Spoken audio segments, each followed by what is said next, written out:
Ang patola, sponge gourd o lufa, ay isa sa mga masustansyang gulay na karaniwang iniluluto sa ginisa, tinola o may miswa.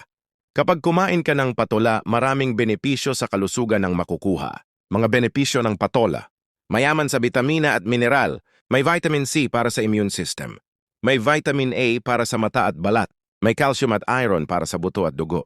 Pampalakas ng resistensya dahil sa antioxidants, lalo na vitamin C, nakatutulong ito laban sa sipon at iba't ibang impeksyon. Mababa sa calories at taba, maganda para sa mga nagda-diet o may diabetes dahil hindi ito nakapagpapataas ng blood sugar ng biglaan. Mayaman sa dietary fiber, nakakatulong sa maayos na pagtunaw ng pagkain at iwas constipation. Pampababa ng cholesterol at blood pressure.